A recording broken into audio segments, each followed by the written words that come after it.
Well, I hope that you've had an easy Friday. Time to take a look at today's business news. My name is Wairi Mujenga. Now, internal wrangles within the leadership of the tea sector are hampering the implementation of tea reforms in the tea subsector. Deputy President Rigathi Gachagua says that those looking to lead the sector through the Kenya Tea Development Authority out to settle their grievances without compromising the reform agenda of the sector. Alan Oko has more details. The tea subsector provides a source of livelihoods directly to 750,000 farmers, 90% of whom are smallholder tea growers that also support 7 million Kenyans indirectly. The country has been looking at ways to improve productivity, which has waned over the years. Nevertheless, the tea reform agenda is still facing leadership headwinds. We know also there are many court cases, and we want to appeal to the former directors to be magnanimous to the Kenyan farmer. Why do you want to take the farmer through endless court battles because of leadership?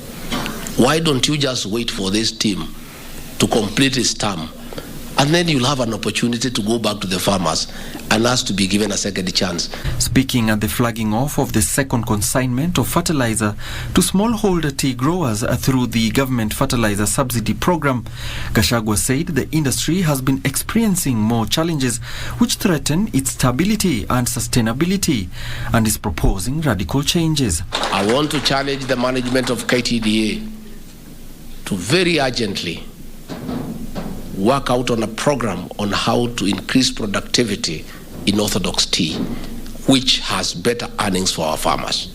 KTDA is focused on improving the earnings of our farmers through value addition and diversification.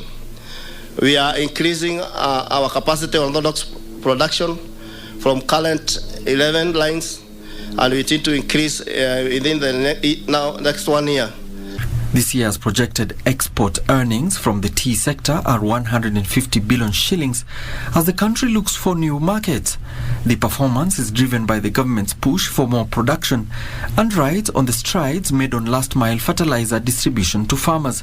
Our new foreign policy, we have a paradigm shift in our approach to foreign policy.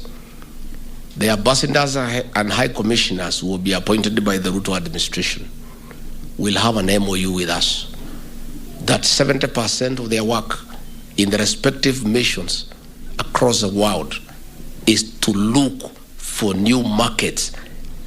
Of course, for KTDA, we don't have a challenge because you have a very good structure, the factory system. This fertilizer, the nearby counties, it should be there by today.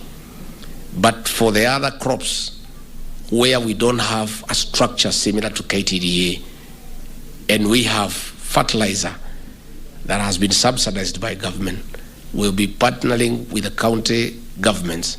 Farmers decided on a minimum reserve price to cushion them against the fluctuation of prices from an all-time low of $1.89 per kilogram. To date, the decision has resulted in improved prices to an average of $2.64 per kilogram in October 2022. Even as the government fertilizer program is set to remain in place for the next 5 years. And this is where the government says it wants to add value to the Kenyan tea, even for exports. Alan Oko, Easy Friday.